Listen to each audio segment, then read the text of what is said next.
ನಮಸ್ಕಾರ ಸ್ನೇಹಿತರೆ, ನಾನು ನಿಮ್ಮ Mallikarjun Patil, motivational speaker, corporate coach. ರೋಗಗ್ರಸ್ತ ಮನಸ್ಸುಗಳು ಪವಾಡಗಳನ್ನು ಬಯಸುತ್ತವೆ ಅಂಥೇಳಿ ಒಂದು ಬುದ್ಧನ ಕತೆ ಹೇಳ್ತೀನಿ. ಬುದ್ಧ ಯಾವತ್ತೂ ಕೂಡ ಈ ಪವಾಡಗಳಿಗೆ ವಿರುದ್ಧವಾದವನು. ಯಾಕಂದರೆ ಅವನು ಆತ್ಮಜ್ಞಾನದ ಬಗ್ಗೆ ಭಾಳಷ್ಟು ವಿಷಯಗಳನ್ನು ಹೇಳಿದಂಥವನು.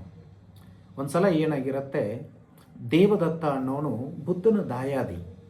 ಸೊ ಬುದ್ಧ ಇನ್ನೇನು ಆರೋಗ್ಯ ಕೆಟ್ಟಿರುತ್ತೆ. ಸೊ ಆವಾಗ ದೇವದತ್ತ ಹೋಗಿ ಬುದ್ಧನಿಗೆ ಹೇಳ್ತಾನೆ, ನಾನು ನಿನ್ನ ಉತ್ತರಾಧಿಕಾರಿ ಆಗಬೇಕು, ನನ್ನನ್ನು ಉತ್ತರಾಧಿಕಾರಿಯನ್ನಾಗಿ ಘೋಷಣೆ ಮಾಡು ಅಂತ ಹೇಳ್ತಾನೆ. ಸೊ ಆವಾಗ ಬುದ್ಧ ಹೇಳ್ತಾನೆ, ಇಲ್ಲ ಅದೆಲ್ಲ ಆಗೋದಿಲ್ಲ. ಯಾಕಂತ ಹೇಳಿದರೆ ಕಶ್ಯಪನಂಥವರು, ಮೌದ್ಗಾಲನಂಥವರು ಆಲ್ರೆಡಿ ಆತ್ಮಜ್ಞಾನವನ್ನು ಪಡೆದವರು. ಅವರು ನಿನಕ್ಕಿಂತ ಯೋಗ್ಯರು, ಅಂಥವರು ಉತ್ತರಾಧಿಕಾರಿ ಆಗಬೇಕೇ ವಿನಃ ನಿನ್ನಂಥವ್ರು ಉತ್ತರಾಧಿಕಾರಿ ಆಗಬಾರ್ದು ಅಂಥೇಳಿ ಬುದ್ಧ ಹೇಳಿದಾಗ ದೇವದತ್ತನಿಗೆ ಬಹಳ ಕೋಪ ಬಂದುಬಿಡುತ್ತೆ. ಕೋಪ ಬಂದು ಬುದ್ಧನನ್ನು ಹೇಗಾದರೂ ಮಾಡಿ ಕೊಲ್ಲಬೇಕು, ಕೊಂದು ನಾನೇ ಉತ್ತರಾಧಿಕಾರಿ ಆಗಬೇಕು ಅಂಥೇಳಿ 5,000 ಶಿಷ್ಯಂದ್ರನ್ನು ತೆಗೆದುಕೊಂಡು ಆಸ್ಥಾನವನ್ನು ಬಿಟ್ಟು ಹೊರಗಡೆ ಹೋಗ್ತಾನೆ. ಸೊ ಆಮೇಲೆ ಏನು ಮಾಡ್ತಾನೆ, ಬುದ್ಧ ಒಂದು ಪರ್ವತದ ಕೆಳಗಡೆ ಧ್ಯಾನಸ್ಥನಾಗಿ ಕುಳಿತಾಗ ಪರ್ವತದ ಮೇಲಿಂದ ದೊಡ್ಡ ಒಂದು ಬಂಡೆಗಲ್ಲನ್ನು ಉಳಿಸ್ಬಿಡ್ತಾನೆ. ಬಂಡೆಗಲ್ಲನ್ನು ಉಳಿಸ್ಬಿಟ್ಟಾಗ ಉಳುತ್ತಾ ಉಳುತ್ತಾ ಉಳುತ್ತಾ ಬರ್ತಿರತ್ತೆ. ಬುದ್ಧ ಶಾಂತ ಚಿತ್ತದಿಂದ ಏಕಾಗ್ರತೆಯಿಂದ ಧ್ಯಾನವನ್ನು ಮಾಡ್ತಿರ್ತಾನೆ. ಸೊ ಆವಾಗ ಆ ಕಲ್ಲು ಆ ಬುದ್ಧನನ್ನು ನೋಡಿ ಸೈಡ್ ಹೋಗಿಬಿಡತ್ತೆ. ಬುದ್ಧನ ಮೇಲೆ ಹೋಗೋದೇ ಇಲ್ಲ ಅದು. ಸೊ ಆಮೇಲೆ ಒಂದು ಸರಿ ಧ್ಯಾನಕ್ಕೆ ಕುಳಿತಾಗ ದೇವದತ್ತ ಏನು ಮಾಡ್ತಾನೆ, ಮದ ಬಂದಿದ್ದ ಆಣೆಯನ್ನು ಬುದ್ಧನ ಕಡೆ ಬಿಡ್ತಾನೆ. ಸೊ ಆವಾಗ ಆಣೆ ಇನ್ನೇನು ಬುದ್ಧನನ್ನು ತುಳಿಯೋಕೆ ಹೋಗ್ತಾ ಇರತ್ತೆ. ಹೋಗಿ ಬುದ್ಧನನ್ನು ನೋಡಿ ಎರಡೂ ಮಂಡಿಗಾಲನ್ನು ಊರಿ ಬುದ್ಧನಿಗೆ ನಮಸ್ಕಾರ ಮಾಡುತ್ತೆ.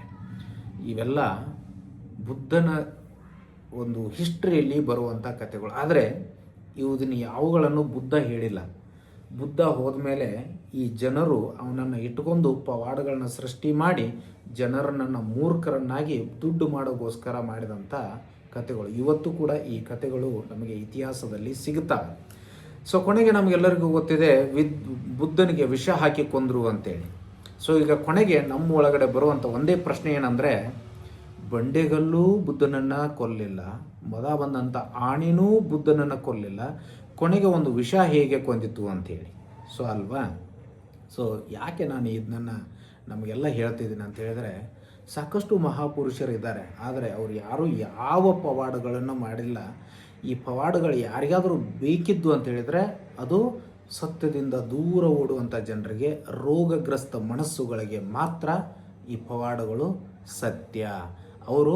ಅವರ ಒಂದು ಜೀವನ ಇವ್ರಿಗೆ ಇಂಪಾರ್ಟೆಂಟ್ ಅಲ್ಲ, ಅವರು ಬದುಕಿದಂಥ ರೀತಿ ಇವ್ರಿಗೆ ಇಂಪಾರ್ಟೆಂಟ್ ಅಲ್ಲ.